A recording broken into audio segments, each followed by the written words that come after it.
皆さんご無沙汰しております。なぐさです。最初に軽く、ルディ社長の、説明をさせていただきます。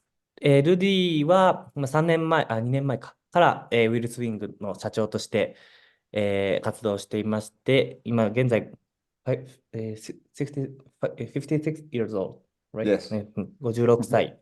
出身、これバジェでブラボって書いてるんですけども、今、こっちに住んで20年ぐらいらしくて、出身はなんかまたちょっとちゃうらしいんですけど、ちょっとバジェでブラボって書いちゃいました。はい。で、趣味が DJ と映画鑑賞とスノーボードとスケートボードで、なんか結構 DJ、めちゃめちゃフロアを沸かせる感じの熱い DJ をしてるところ見たことあって、すごいかっこいいです。で、世界選手権は9回出場経験があって、40歳超えてからこうより成績が伸びてきたっていうので、2015年のここのバジデブラボでの世界選手権で10位になって、デイリートップとかも経験してるっていうふうにおっしゃってました。で、その他にもテキサスのビッグスプリングっていう大会で2019年に優勝していたりとか、他にも、たくさんの国際大会で入賞されている方です。はい、で、すごいざっくりとした経歴になるんですけれども、11歳の時にお父さんと兄弟からハンググライダーを教わったそうです。めちゃくちゃ早いですね。で、ブエロリブレメヒコっていうハングライディングスクールを18歳の時に始めたと。でもそこからもうずっとハンググライダーにがっつり携わる感じで過ごされてきて、最初はなんかモイスに乗ってらっしゃったらしいんですよ。で、モイスの工場にも半年間働いた後にウィルスウィングで、そこでこう前社長のスティーブ・ピアソンとも一緒に働いた経験も終わりと。1990年と91年と2年続けて、島世紀の、和歌山でのコンペティションって、あれ、なんか、な龍門から飛んで南に渡っていく、すごい結構危なめな大会なんでしたっけ？確か聞いたことある程度なんですけど、それで日本には来たことあって、なんで今回これで日本来るのが33年ぶりぐらいになるそうです。はい。2011年からは、ルディ自身も大会を、ここバジェテブラボーで毎年開催されてて、ちょうどもう来週末から、そのペニョンクラシックレースっていう名前の大会なんですけど、が始まって僕たちも、参加します。2022年から、ウィルスウィング、2022年の2月かな、から始めて、それも3年前からスティーブ・ピアソンからなんかオファーがあったらしくて、それでこう工場をアメリカ・カリフォルニアからメキシコのバジデブラボに変えて、もう新たにウィルスウィングメキシコとして再スタートをしている状態です。で、以来2年間で300機以上ハングライダーを生産してて、僕が最初に来た1年目よりもやっぱ2年目の方が140%ぐらいグライダー作ってる数も増えました。っていうので、こう、徐々に、えみんなも作り方とか、どんどん速くなっていって、いずれは、ね、T3 も早く作りたいなという感じになってきました。類の目標としては、これからもハンググライダーを普及し続ける。で、また新しいパイロットであったり、インストラクターをこう育てて、ハンググライダーをこうより簡単にしていきたいっていうふうにおっしゃってました。実際、そのブエロリブレをずっとこうスクールされてて、それから一緒に働いてるメンバーもそこでルディの教え子の人たちが何人もいて、その人たちと一緒にテストフライトもしたりしてます。ウィルスウィングメキシコを始めてからしばらくそのスクール事業をお休みされてたんですけど、最近またちょっと、ホームページも再開して、そっちの方もまた始めようっていうふうに、されています。で、この本当にハングライダーをずっと見守り続けたいっていうふうに、おっしゃっていて、すごいめちゃくちゃ優しい人なんですけど、もう熱い、方ですので、ぜひ一緒に飛ぶのを楽しみにしていてください。はい、以上です。Thank you. はい、ありがとうございます。So after this self-introduction by Nagusa, Yes. now I'd like to go into the interview session, and maybe 40 or 15 minutes, then after that, if we have time left, then I'd like to have some more Q&A session raised by the participants. And for interview, as I sent you previously, I'd like to focus on two topics that we earlier talked in the previous session. These two topics, I think, are the kind of your uniqueness or characteristic as a hang glider pilot or competitor. So I'd like to once again focus on these topics and go into more little bit in detail than last time. So Okay. yep. So as a first topic, hang gliding skill improvements in your hang gliding career, especially in I would say a bit later stage of a career around the World Championship in Valle de Bravo. So can you explain how this happened and what was the key in your improvements before, after, or around this World Championship in Mexico? Yes. Thank you for everyone that is listening here. I'm looking forward to go to Japan soon. So basically, the hang gliding improvement skills, I started flying, going to competitions, the first World Championship. I realized that very high level of competition, and I wanted to become the best pilot. Like my idea was to become a world champion, no? When I was 18-year-old, 17-year-old. From there on, in Mexico, I started to keep competing. I realized that I need to go out for competitions to learn from international pilots, first of all. And I was lucky to fly with Steve Moyes long time ago. But eventually, the important thing is that I started to go a lot of international competitions. And in 3 years before the Worlds in Mexico, that it's 2015, so it was 2012, we knew that we were going to have the World Championships in Mexico. And this gave me a lot of a good opportunity to try to do my best during the Worlds because I'm Mexican, so try to really improve there. And the first thing that I did is I had already been to different World Championships, and then I stopped flying competitions for a few years. And when I came back, the first thing that I realized is that I have to think that I am the same person as Manfred Rumer let's say that was my heroes for hang gliding, were the top pilots. Let's say I try to change my mind to see that I'm exactly the same as they are, human beings that you can also win. And I try to put into my mind that I was able to win. That's the most important for me, that to change your mindset so that everybody can be the same, and not being a very special person. All you need is to really try and improve. So that's the first idea that I had. Then a friend of mine that was a team leader in the Worlds before, in another competition, he looked at all my career of hang gliding, and he knew that I can make the goal almost every day, but I cannot do it fast. Very difficult that I was the first, let's say, in the international competition, and the World's more difficult still. But because sometimes when I fly in Mexico by myself and there's a competition, nationals, I can win, but that doesn't mean that I'm gonna be really good in an international competition with very good pilots.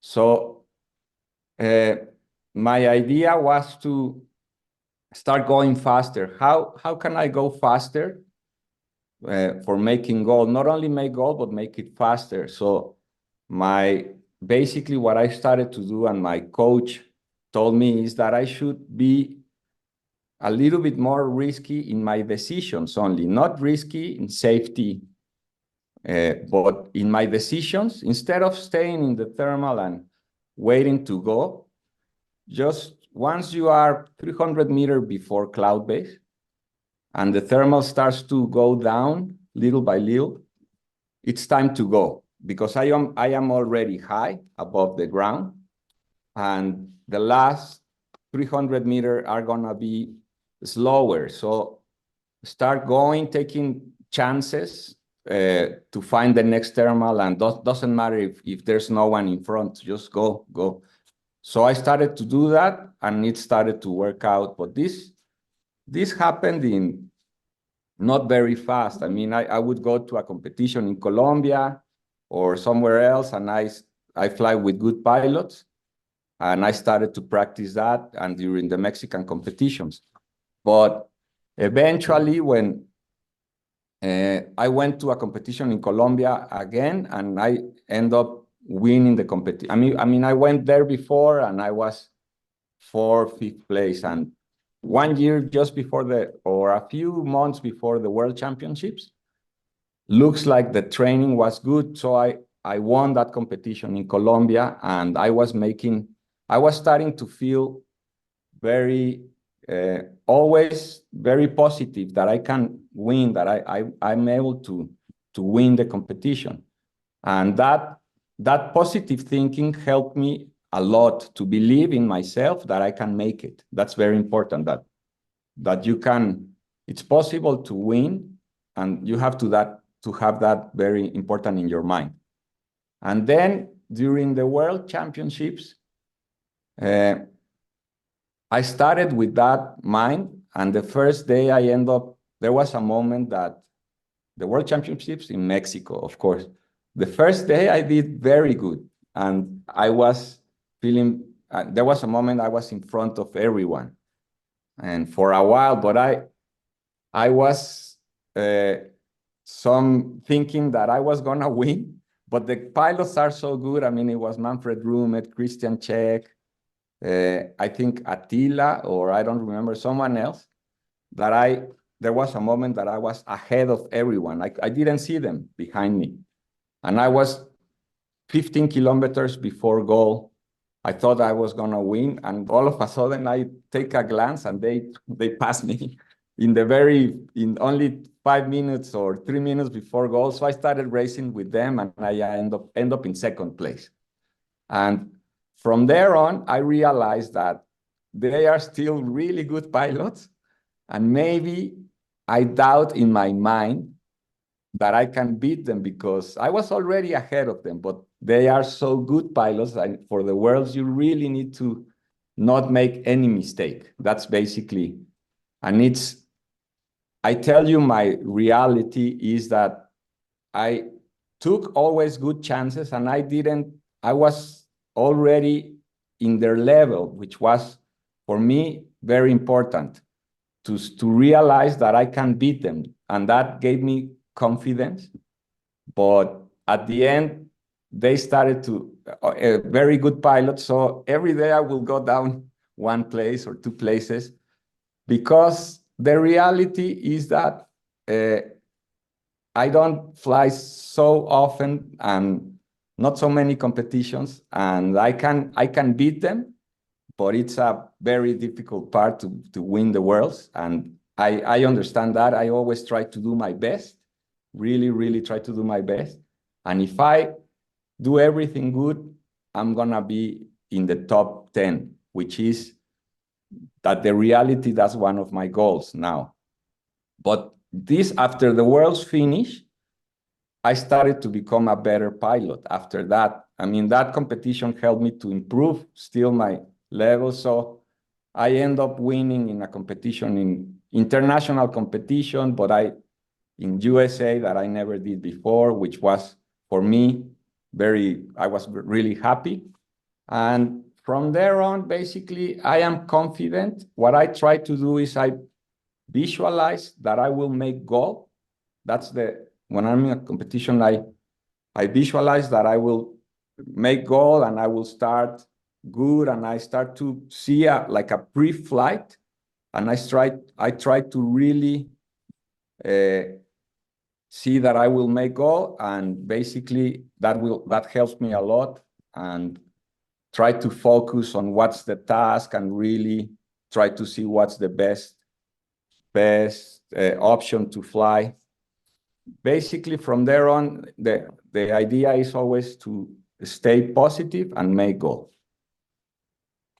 Thank you, Rudy-san. So, what I understood is first, as your change of the mindset was a kind of starting point to go up. That was a kind of condition to step up to the next step. And what you actually did in flying was to be more, aggressive, or not to be conservative, too much conservative in flying, tactics or decision in flying in competition. I understood at that point. And first, regarding the change of your mindset, was it just a decision in yourself to change the mind? Can it be done once you decided? Is it just a decision in your mind?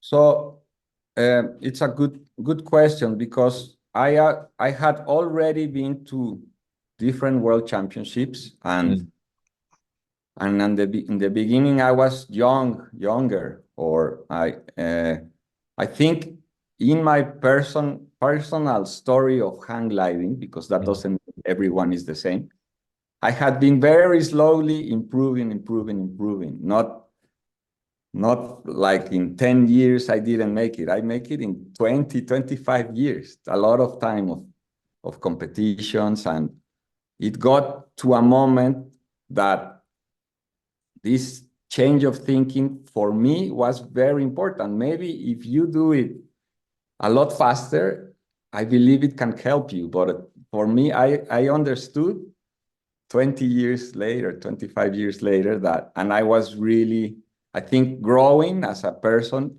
helped me until that moment. For me, it was a special moment that I was able to change my mindset.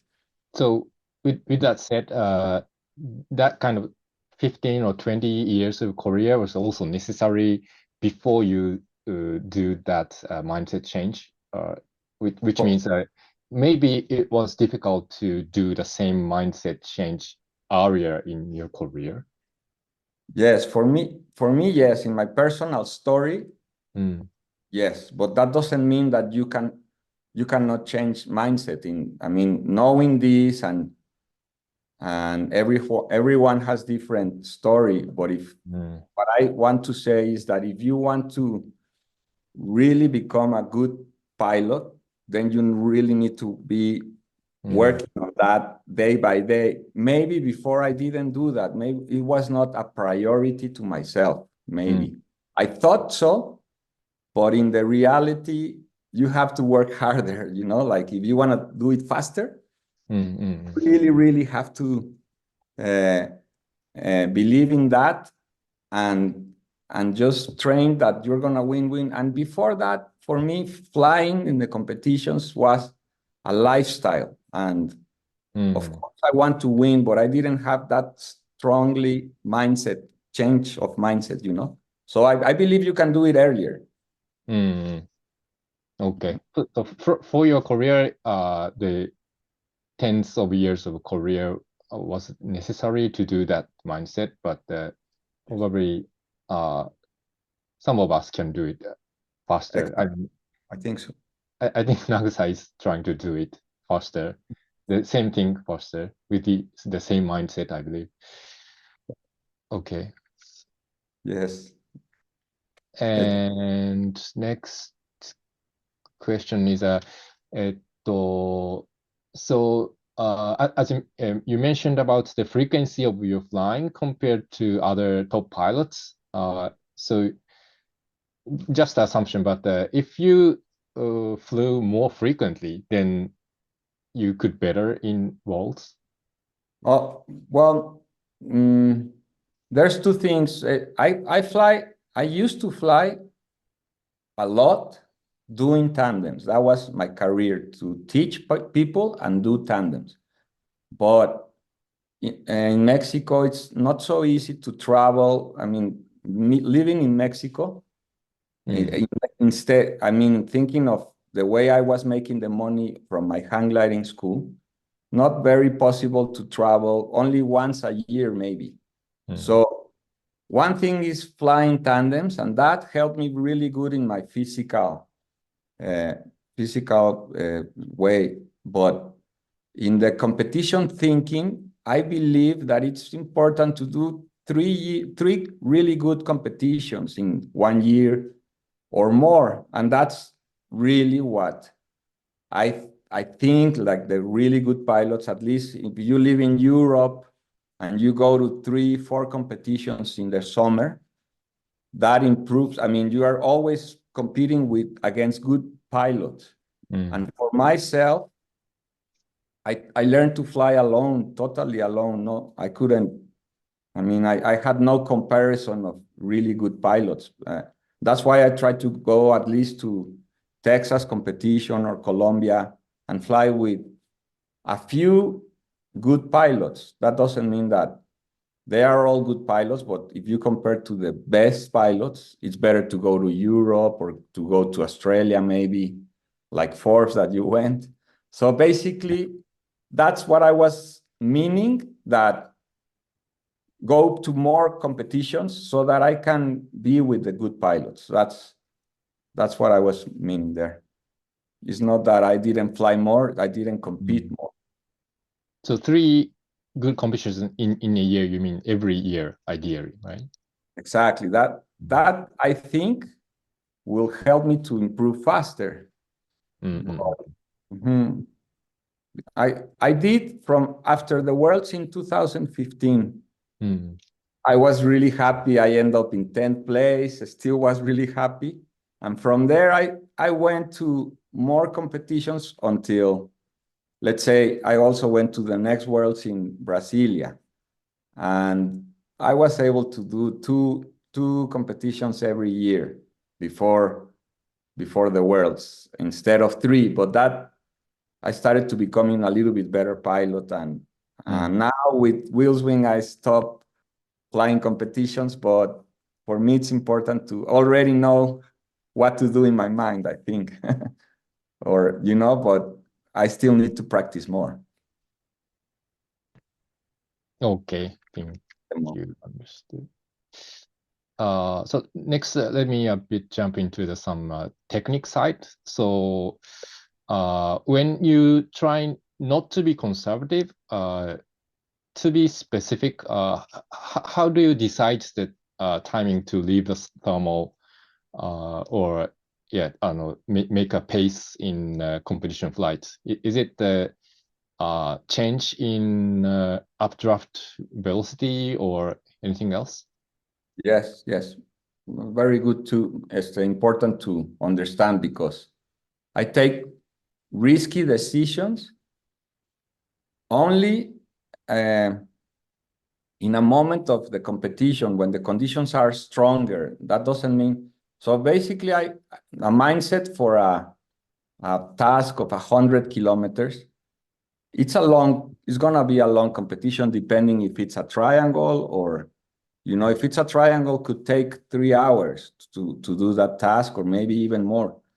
So since the beginning, I already know that the early start, I try to really get high, and if I'm not high, I'd rather not start, let's say, on the first start or second start, or even let's imagine there's only one start, and I learned that I have to, doesn't matter if it's 1 minute later, but I prefer to be 300 meters higher to go to start the race. So there, I'm not taking a risky decision. I'm not gonna go low. So it's a decision, but also thinking before every move, like strategy, what to do, and not just go like crazy.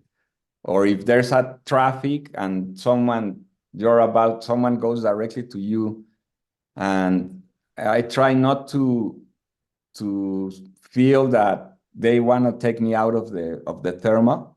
I let go that, and I try to stay with the goggle in early stage of competition and not just go because of a bad decision. Sometimes you're in a thermal and you're anxious to go to the next one because there's a lot of traffic.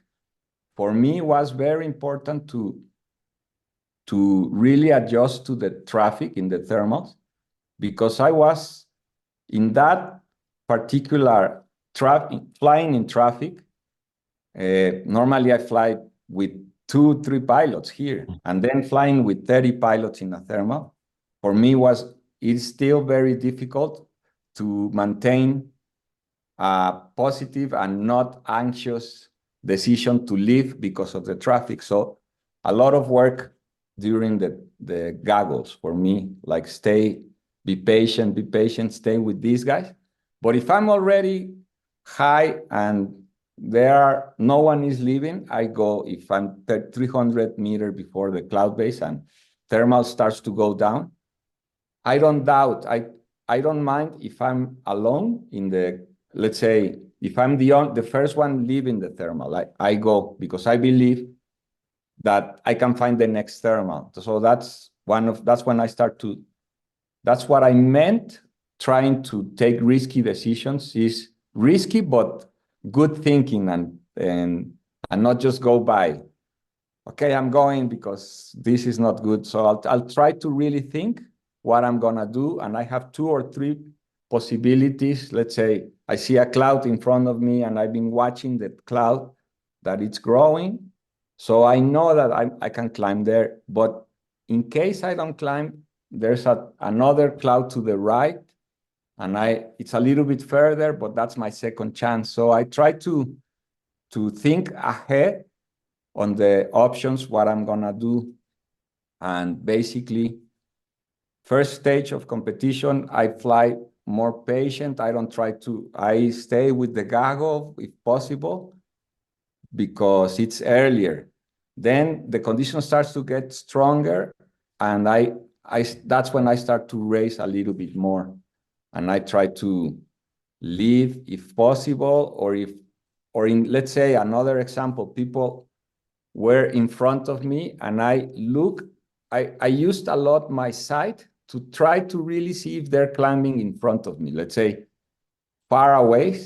And if I see someone climbing, I just go, maybe I let go one thermal because I saw that there was someone climbing up there and still climbing. So I look ahead a lot. I look in front of me and I try to look for someone climbing, even birds, or for me it's important, or just see the conditions, the clouds. And if conditions look good, I try to go faster. But then the conditions start to get a little bit slower. So I really try. There's a moment that if for some reason I go down a lot, I am always positive that I'm gonna find that thermal that I thought it was gonna be there. Let's say I made my decision and I go, but I start to go down, down, down. And I wait for the option of the thermal. Even if I start to get 200 meters to the ground, I struggle a lot, and until I find the thermal. Let's say, hopefully I find the thermal, I find it, and I lost time. So from there on, because I lost time, I'm not gonna rush again, and because I can land out. So I think that I already, let's say, imagine that you're about to take off, like everything new again. I need to climb and then make go. So there I slow down just to make go, because that day I didn't fly very good. Basically, I always want to make go. That's the best for me. Even though I made a mistake, the goal now is to really make it, to make it to the end. So now I don't take more risk because it's late. So now I just want to make go. And all this thinking is important, like change of gears. And now I'm going fast, but now I'm starting to go slow at the end of the flight. So that's important, to not just be aggressive all the time. You need to sometimes go slow too and be patient depending on the situation. Okay, so so that point, like having positive image, let me move on to the next topic. So for me, it sounds like positive image in this case. That doesn't mean the Nice. optimistic, too much optimistic, but sounds like more like a neutral, neutral to against the uncertainty you will face during the flight. So, Yes. can you explain? そうだな。first, yeah, in the previous call, you also mentioned, and I understood this is also your characteristic as a hang gliding pilot. Maybe your strength in competition, but is it you something you got by training, or is it you have in natural? You're born to be positive, or what do you think?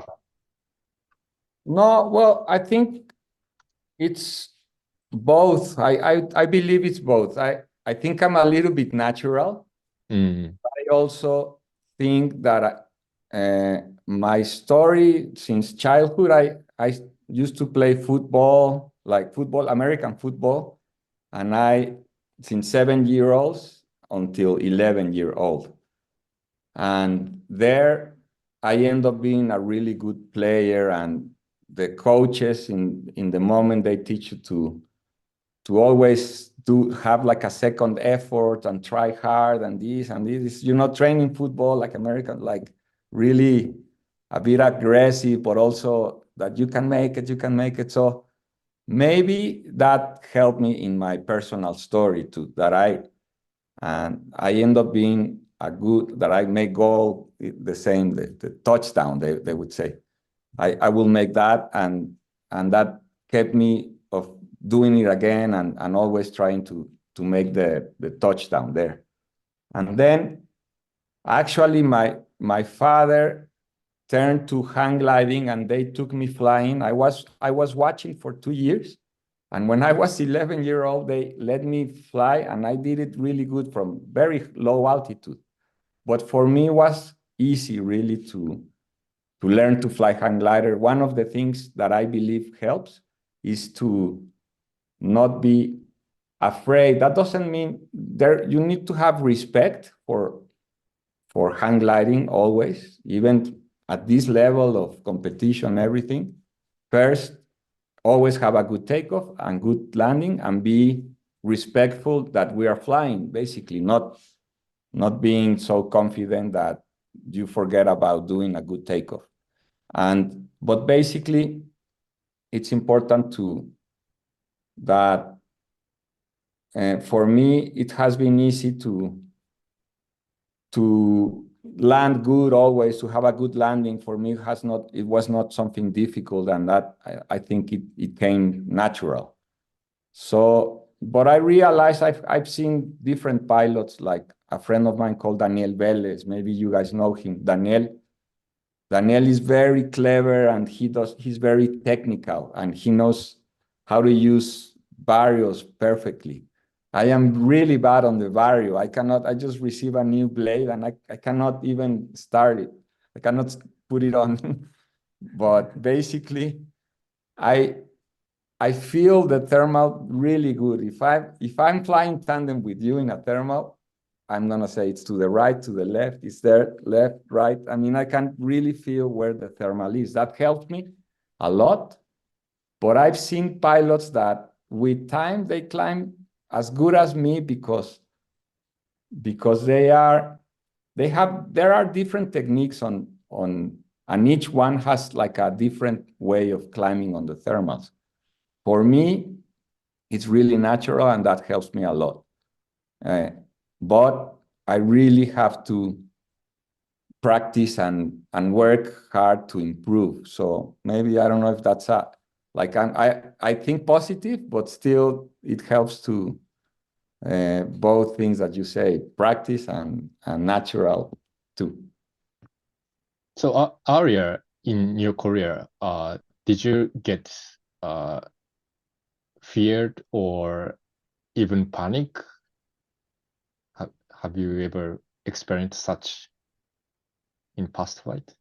Yes, but only when inside a cloud, because there was a moment, really, I don't feel, I really, if it's about flying, not in everything in life, I mean, flying for me,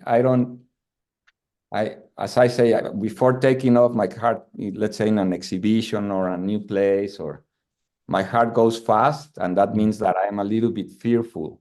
But I don't doubt that I can take off, Let's say, imagine I'm gonna be in a building, and if there's a ramp and the wind is blowing on, I easily go and take off. There's no fear for me there.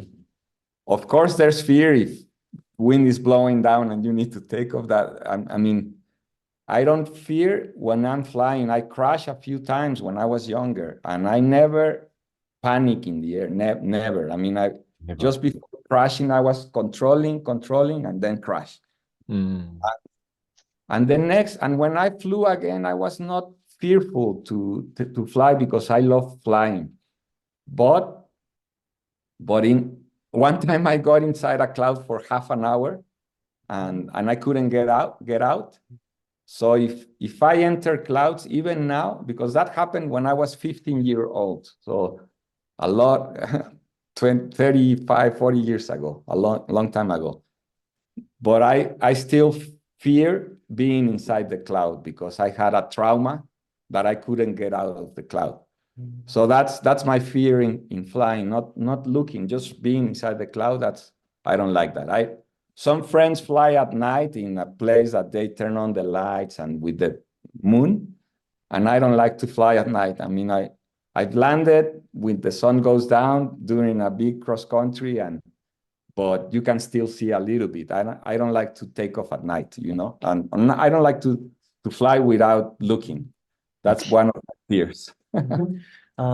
So some pilots say that if it's very rough condition, it's very bumpy, some pilot it's fear, but you don't feel afraid. My heart goes fast. It's rough condition, but I don't feel afraid. I just do reactions and I control. But it happens if your mind starts to see this is gonna tumble and this. That's the fear. That's the problem. And I have experienced that before. But I try as soon as possible. I try to relax my mind and say, I just let the bar go a little bit. And because if you're pulling in big turbulence and you're holding the glider too strong, you're not gonna change the way it flies. It's better to relax your hand and fly the glider, control it instead of just being afraid. I think that's the best. But you have to realize, you have to know of the fear that is there and let it go and just keep flying.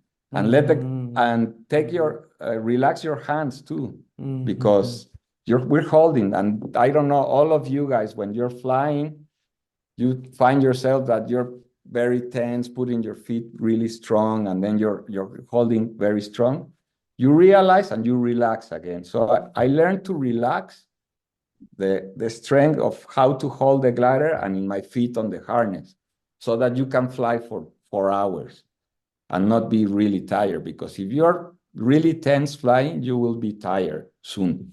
So it's important to learn to fly 4 or 5 hours, very relaxed, like relaxing every muscle in your body so that you can fly for 5, 6, 7 hours.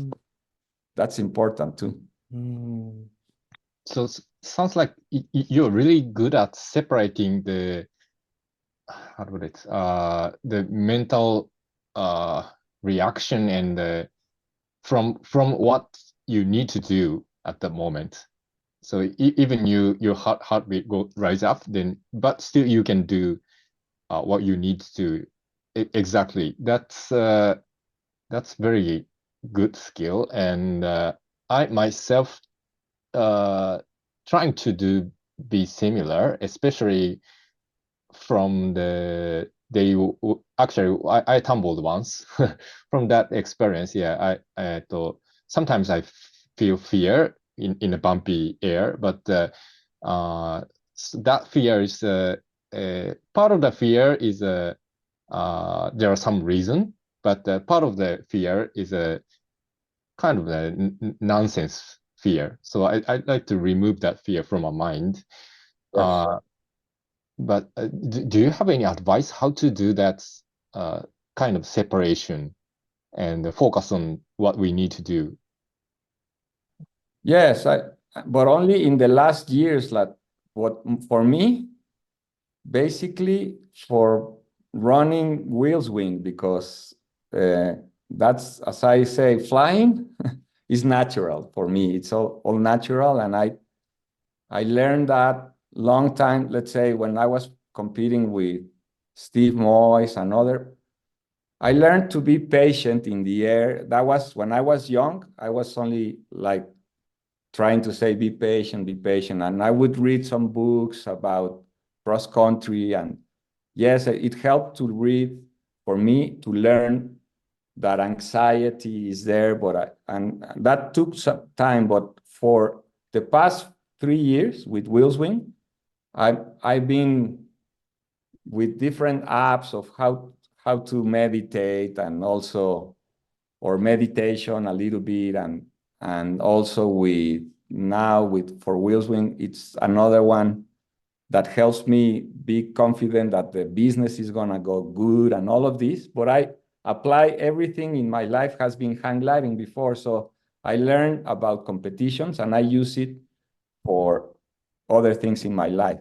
But basically, I've been learning the last 3 years for being a successful business, really, and hold on and not being anxious, and like I've learned that in the last time, and this is why I say it so much now, because it's important to look at fear in your mind and let it go. For me, it's important thing. Okay, so it's not only in the air but on the ground, or not only for hang gliding but business.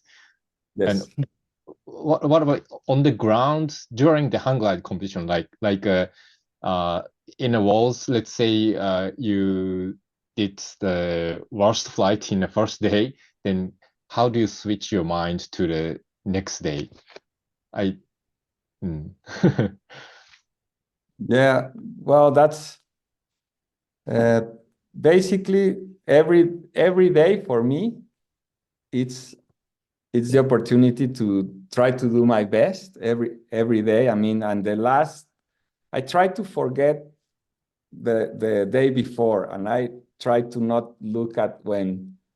This is only in the last competitions that I see the list of the pilots, how you're doing, and there's a big pressure there. But I started to don't even think. I mean, I know that I am in 50th place or I'm in second place, and that's a very good question, because it's there. But at the end, my idea is today I'm gonna do my best, and doesn't matter if I win or not. I just try to do my best. I try to do my best, and even if I am really low in a competition, I will always, not my best, but I also have like trying to see that I'm gonna improve 10 points or 10 places up, or if I win tomorrow, I can move up again. I don't mind my final if I win or lose, but I always try to win and to do better. I always try to do better. It's difficult to forget the last day, but it helps me in the morning. It's like a new day, and I start all over again. It's like something you do in the air. So split something mental pressure that will do nothing good to you, then just focus on what you can do at that moment to approach the next step. Okay, understood. For one example that came to my mind really quick is we were in a competition in Florida. I was with some Mexican team or friends. And for me, I was already competing, you know, it was the last day and it was rough conditions. And they say, oh, today's strong day and this and that. But some of my Mexican friends, they didn't take it so serious. And they say, we're not flying today. I don't like the conditions. And I couldn't believe. I mean, for me, the pilots were already starting. So some pilots didn't fly. But for me, it's important to try until the last day. You know, I could possibly even be in the top 3. So for me, it was really important to fly, but I couldn't understand their thinking of saying, no, I'm not flying. Like they didn't take it so serious. For me, if I'm going to competition, it's important thing. I mean, it's something I would not fly just because I'm tired or something. I really try to end what I started. However, until the last day, you know, it's important. Even the last day, try to do my best every day, every day. I love that attitude. Okay, so I think I understand now a lot more about these 2 points about you. And okay, let me pick up some questions raised from the pilots attending this meeting in advance of today's session. So, okay, first point, a very different question from above too, but what's your idea to get more people into hang gliding as a sport? For me, I know that there is still a lot of people that want to fly hang gliders. That's something that it's there on their mind compared to paraglider. For us, for hang gliding history, paragliding has taken a lot of pilots because it is easier. But being easier doesn't mean that the way we fly like Superman, you know, like prone position, and in a little kind of airplane that is not gonna, like the paragliders that they collapse. It's some way of flying that we need to know people that we are still there or our sport exists. Maybe in Japan is more popular. In Mexico, not so easy some people didn't know that it was possible to do that, even in these days. So we need to make marketing about our sport and really let someone that is really enthusiastic of flying hang gliders.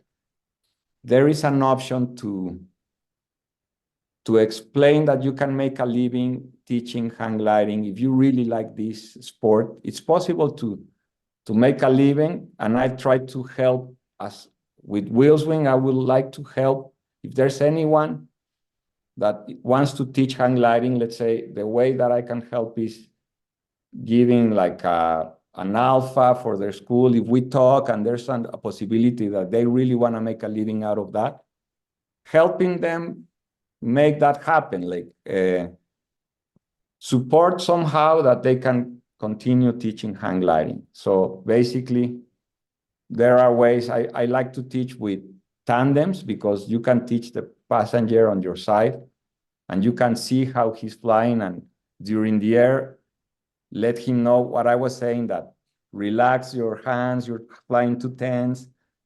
In the air, you can tell that in a student that it's on the training hill. Sometimes it's too fast, everything. On a tandem flight, you can fly for 20 minutes and you can teach a lot during 20 minutes. But basically, I know that if I can help somehow, I would like to help the new hang gliding school, keep promoting hang gliding. So it's help that as from the procedure point of view, and so and you do also have the idea from helping hang gliding school from an equipment point of view, right? From equipment, and if I can explain the way that I teach, I'll try to, let's say there was a pilot that came here, and I'll try to help the pilots that are there if I see a mistake or if I see something, I try to tell them what can you do best, or always trying to promote. And that's one of the attitudes. For me, it's important to keep growing our sport. It's really important. So by that improvement, you think the hang gliding can be more popular? It has the potential to be more popular. You believe that? Well, it's kind of difficult against paragliding, but what I believe is that it's possible to make a living, and I like to promote that. And to make a living, if you teach, I like to help someone that wants to do that. And also, I don't know, doing a lot of marketing. That's the way that marketing, saying that it's a safe sport, and it's a sport basically safe. If you do it safe, it's gonna be. If you do aerobatics, it's not gonna be safe, But you can compare it to different sports in the same level, and hang gliding is one of those. And just get the idea on social media and different ways to keep promoting hang gliding, that it's a really good sport. So not only the getting more people into hang gliding, but also what do you think is important is to make this sports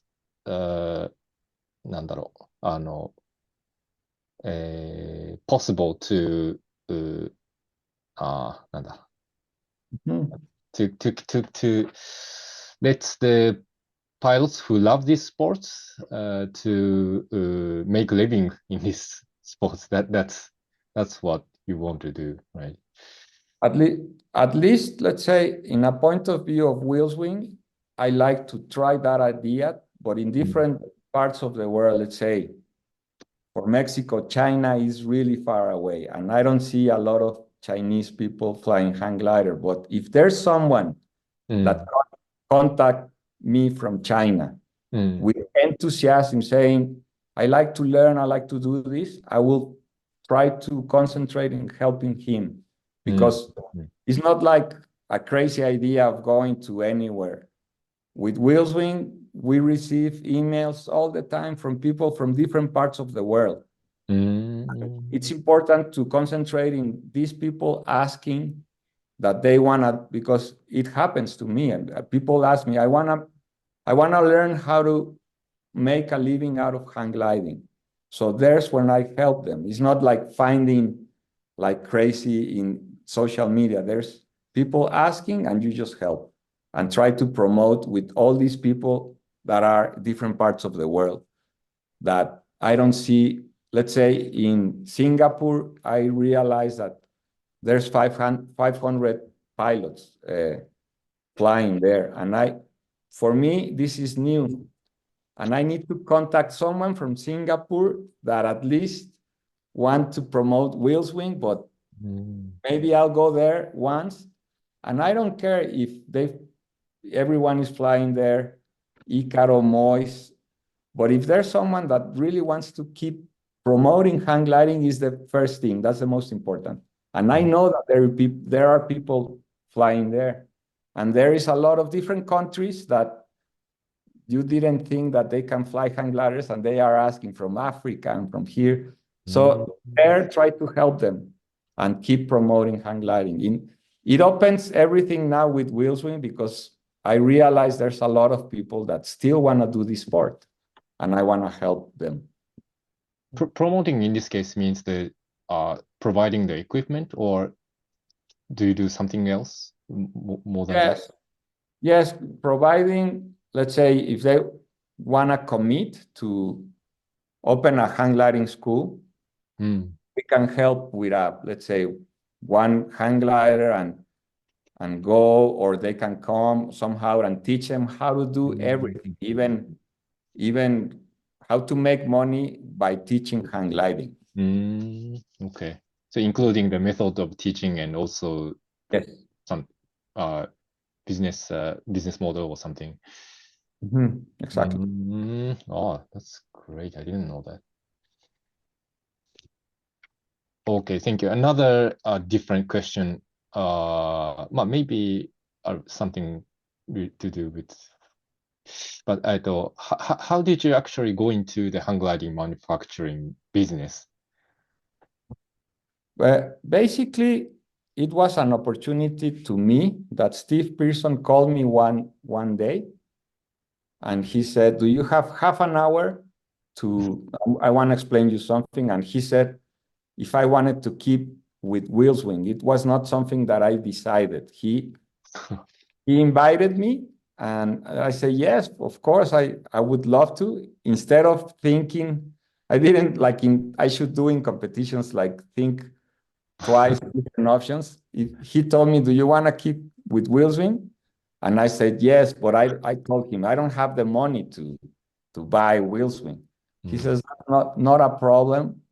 We can look for different options, but do you want to keep with Wheelswing? Yes.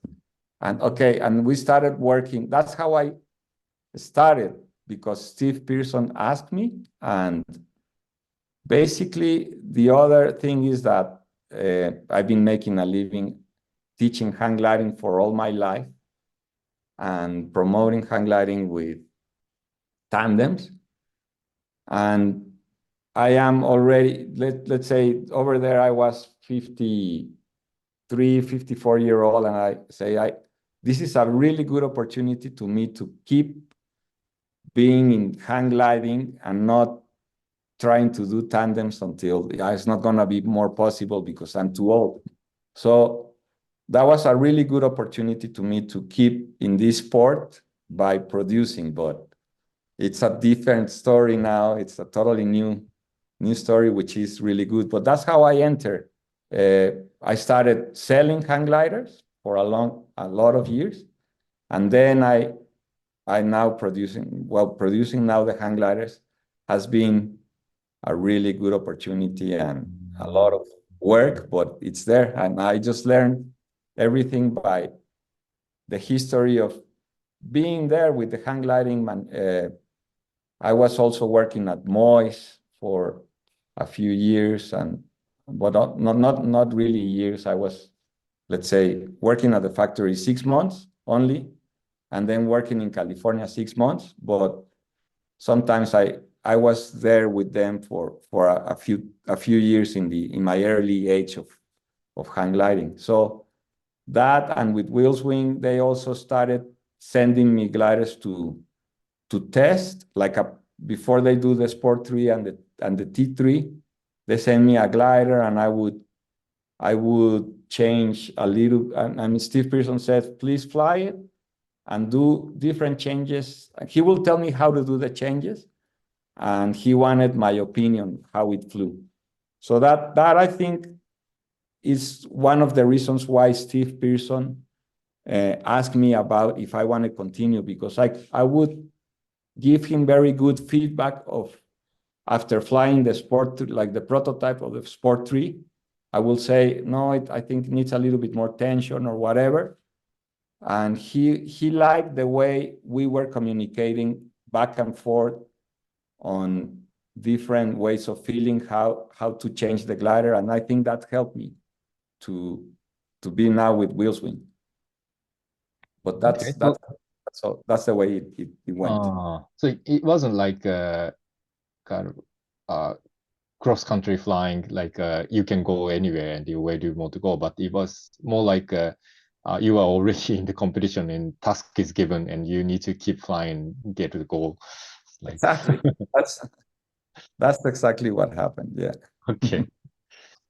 Next question is a very practical technique in flying, but any specific technique you can suggest in getting the call faster, going to the goal faster, or anything about high siding or that kind of a climbing technique you can share with us, if any. So to getting go faster, I weighed 70 kilos, not very heavy in comparison to other pilots. And for me, it's important to climb fast, because when I'm in the glide, the heavier pilots pass me.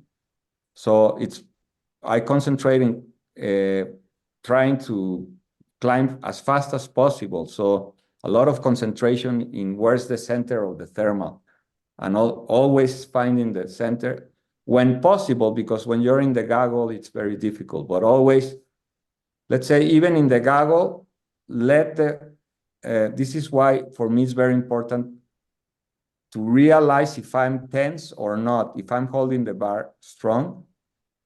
Sometimes you unconsciously, without thinking, you're pulling in. You're going a little bit faster than in the thermal, and you're not letting the glider go fast. Let's say if it's turbulent, in a turbulent day, we tend to go faster because that's a reaction of holding the bar and go faster. But you're not letting the glider climb. So that's why it's very important to realize if you're tense or not. If you're relaxed, you can let the glider climb a little bit faster, and try to all the time concentrate in if you're going a little bit faster or too slow. So, and trying to feel the center of the thermal, that's very important to make a goal fast, because you're going to climb fast and then go. Another way to make goal fast is to, after the thermal, let's say a thermal is 4 meters per second, strong thermal of the day. You've been getting 2 or 3 thermals before the start, and they are in between 3 and 4 meters per second. Let's say 30 minutes before the start, you realize that's the climb rate. So when you leave the thermals at 4 meters per second, you're gonna pull in. Basically, I try to go in a topless, let's say a T3 or high performance hang glider. I try to go at 75 kilometers per hour, or sometimes 80, but if I see someone climbing, I go to 90 kilometers an hour. But feeling all the same thing, very important to keep, even though you're going fast, try to feel if the glider wants to go up, and right away let the glider go up. It's very important if there's a thermal or less sink, if you're not going fast, if you're going down really fast, and so all of a sudden you're going down but a little bit less, relax the bar. It's important we call it speeds to fly. You need to realize if you want to go faster or slower in between thermals. And basically that's how you can fly faster. I mean, going fast in between thermals and climbing fast. Okay, what was the second one? The second question in this? No, it's basically the climbing technique. So yeah. So do you still sometimes feel you're tense too much, or you always relaxed recently? No, not always. Not always. And I try to realize when I am tense. It's not that all the time.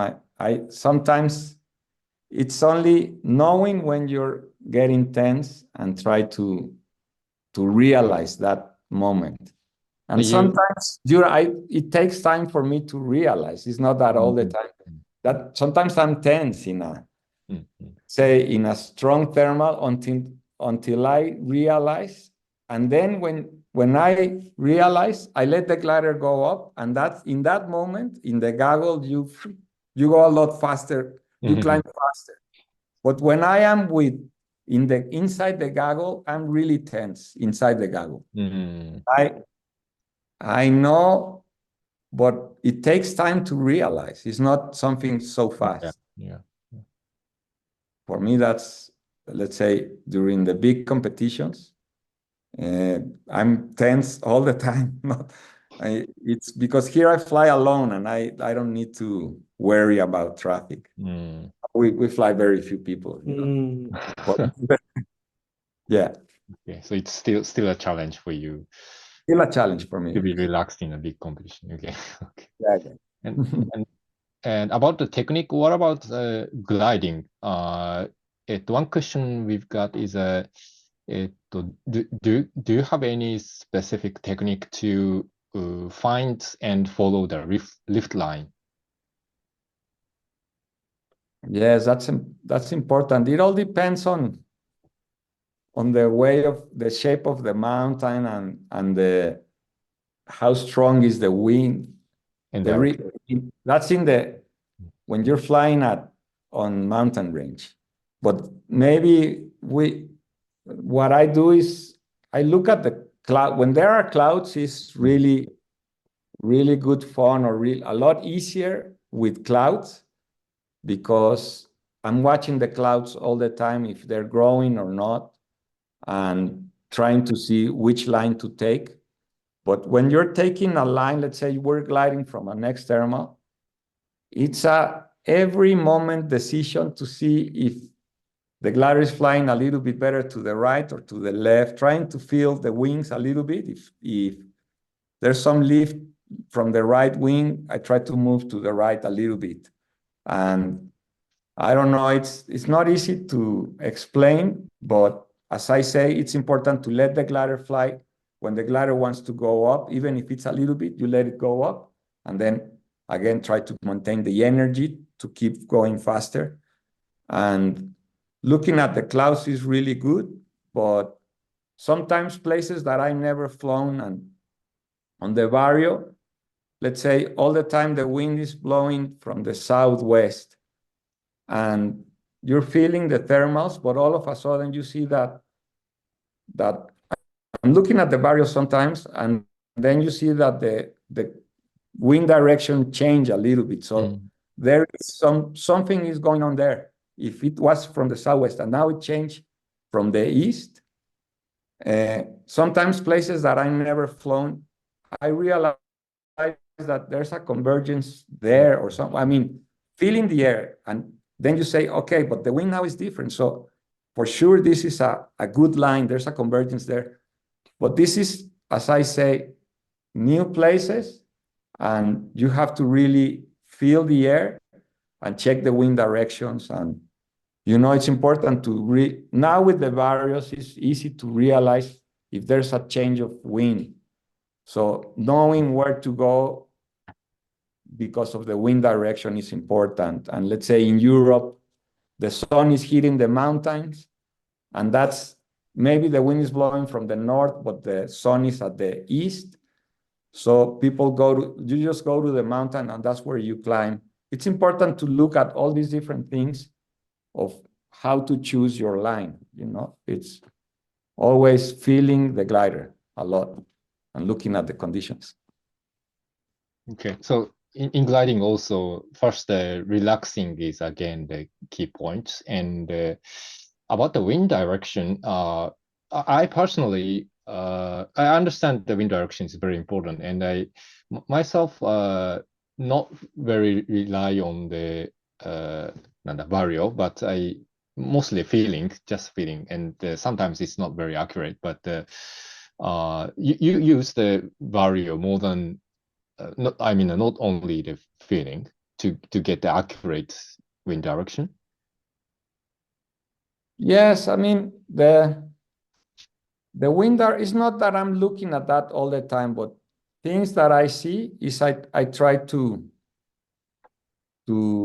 check on the wind strength and wind direction. Sometimes it's for me difficult to see the little thing if it's blowing north or west. Sometimes it's not so easy, but let's say like in Brasilia, that it's like flatlands too. It's important, those changes, the shape of the valley is not perfectly flat. And so in Brasilia, I try to look when the little uphill, where, you see the shape of the land, and there you try to, depending on the place, try to go to the areas that is more dry. If there's some like forest, there's a change of different, let's say from green to more dark, and try to figure that out in the air. And it's important to know the wind direction, because the wing is gonna have a drift and it's gonna move around. So you need, depending if you are 2,000 meters high from the ground or 1,000 meters high, you have to find where the lift is gonna be. Sometimes it's drifted, so you need to move there. All that, and that helps me a lot looking at if there's some birds climbing, and that also like looking at different options of where you can find the lift. It's not always, when I'm gliding, I'm not always trying to look ahead and try to see any source of where to climb. You know, that helps me to change that lines when choosing a line. If you see a bird climbing to the right, I go to the right. And it's important to be aware of what's happening always. Okay, so now I'm very looking forward to fly with you when you come to Japan, how you assess the air and how you can give us the feedback what you felt. I'm really Exactly. looking forward to that. Yeah. Okay, you want to know which important we make a task, the very difficult task. We try to make goal, but always 5 kilo short, 10 kilo short.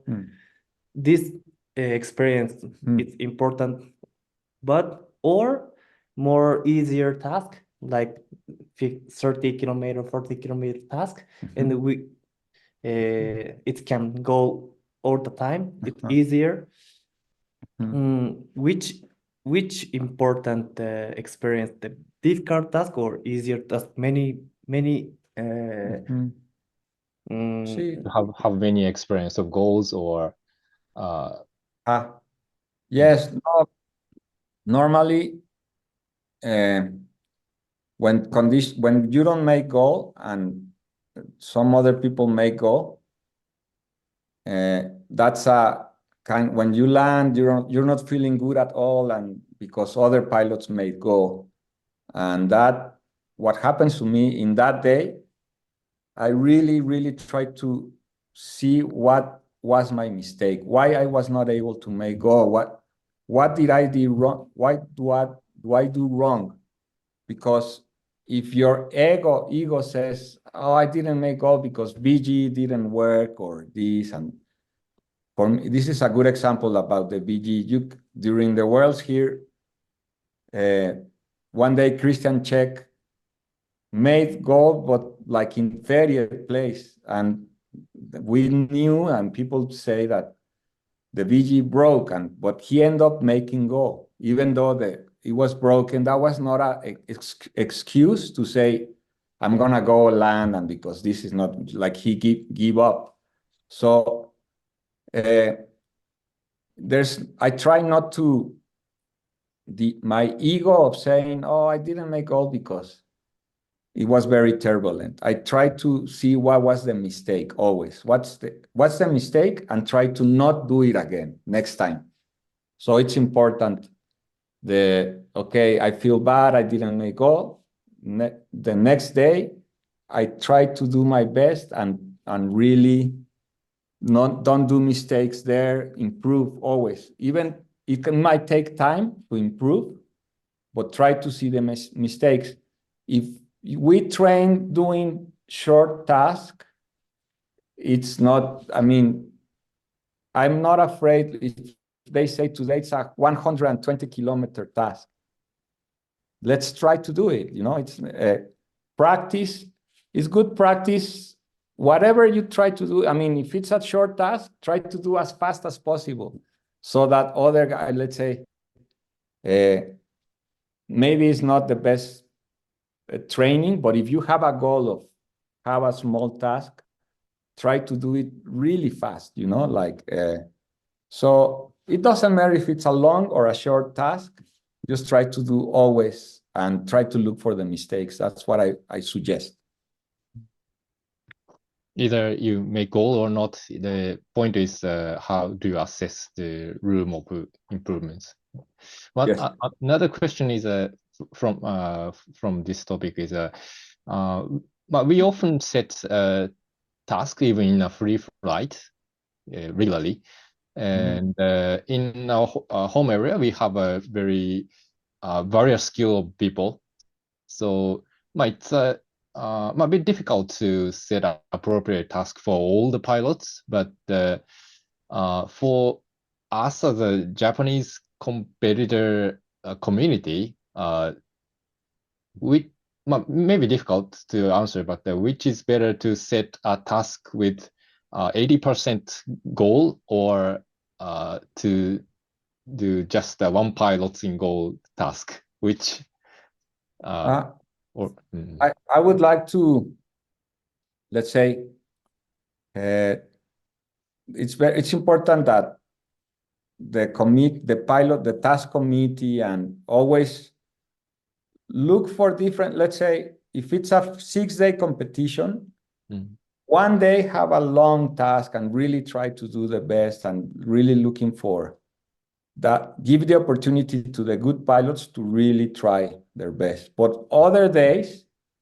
it's important to have, like you say, 80% people making goal, depending on the level of the pilots. But let's say 50%, and the conditions are really good, then 80% may go.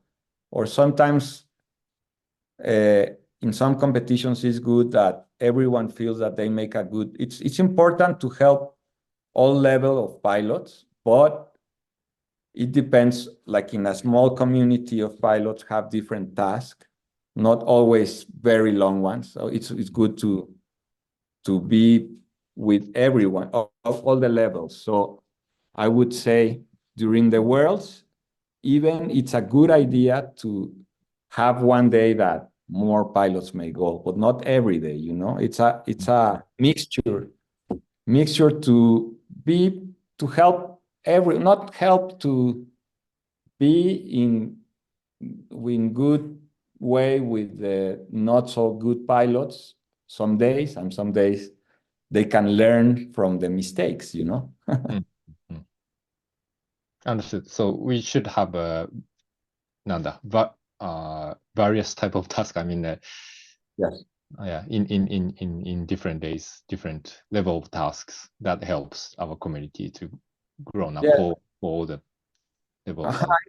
I wanted to something else. It's important because sometimes the really good competition pilots always do really long tasks, and only 3 or 4 are gonna make goal. And the, let's say, younger or newer pilots, like sport class pilot or so, they start to lose the anxiety. I mean, lose the emotion of going to competition, because they're not going to be able to make goal never. So it's important to look at the newer pilots too. Otherwise, our sport is going to be very, very small. It's important to help the younger generation or newer pilots. Answer? Okay, yeah. Yeah. What I enjoy about hang gliding kept you going. Basically, for me, I realized that hang gliding is my sport, but also all my friends are there, and I made the decision since I was 18-year-old that I wanted to be a really good pilot, and I started a career, but I didn't finish because I preferred to go hang gliding. So I really love hang gliding, but basically what keeps me going is to always try to improve. I mean, in the different levels of my life, that now hang gliding is the Wheels Wing company. So being able to keep going with the business and learning how to do everything, and being positive that we will stay in business, because it hasn't been easy. But let's say, for me, the challenge of doing better and better, even it's in hang gliding competitions or in the business, is what keeps me going in hang gliding. It's like my task is to keep promoting and trying to learn always new things. You know, that's what keeps me going.